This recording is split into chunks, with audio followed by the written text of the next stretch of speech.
It's hard to believe, but the Arkansas Razorbacks football team will be running out of the A into Donald W. Reynolds Razorback Stadium for the final time this season on Saturday, as the 8-1 Hogs look to keep their BCS and national championship hopes alive against Tennessee. They'll have some extra motivation, as it's also the final time the seniors will take the field here in Fayetteville. Senior Day kicks off at 5 p.m. on ESPN2, and both coaches and players are looking to send Coach Petrino's first recruiting class out of Fayetteville with their 32nd career win. Me personally, I feel like we've done a lot for this program, and everyone around here, they always make sure we know that we have a big impact on this program. And coming in, like I heard Jake and Coach Petrino say, that first year it was real rough on us, and we hung in there, and we took our beatings, and now we're able to step up and play with the better teams. I don't think it'll be any different. I'm not really the nostalgic type. I try to stay focused and just look, one day ahead, or just one day at a time. And I guess I'll reminisce back on that after the season. But for now, we're just worried about Tennessee and just getting the next win. This group of seniors that will be playing their last game in this stadium has learned how to compete, how to win, how to stick together, and that's why this is an important game for us. We need to make sure that we send them out with a win in their last game in our stadium.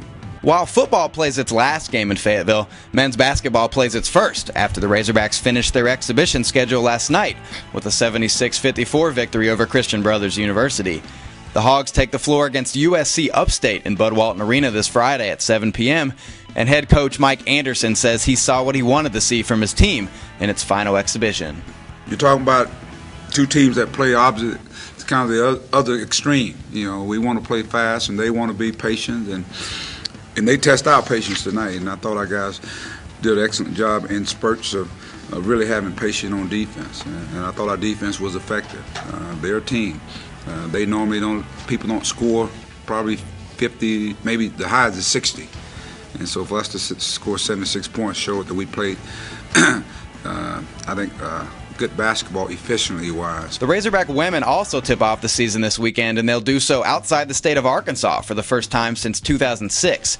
Tom Collins' Hogs travel to Daytona Beach for the WBI Tip-Off Classic, where they'll have 3 games in 3 days against Minnesota, South Florida, and Florida State. It's a tough test, says Coach Collin, but it's one that'll give them an early prep for the SEC schedule.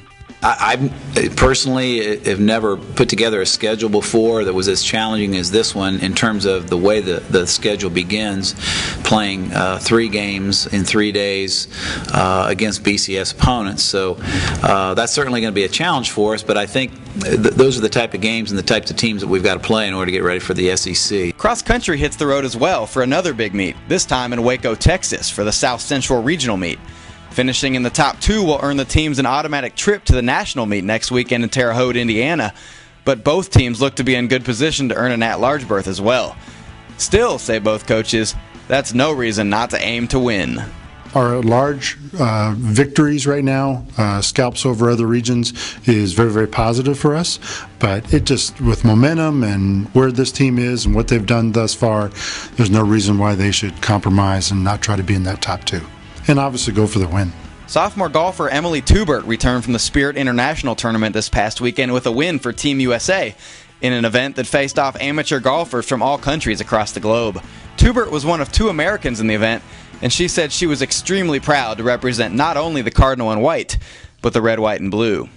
It was, such an honor to represent my country. It was my first time getting to wear the Red, White, and Blue playing golf. It was an unbelievable week. I got to go out and compete against 20 countries, the best amateurs from each country, and we were at this place called Camp Olympia, which was an unbelievable spot out just outside of Houston in Texas.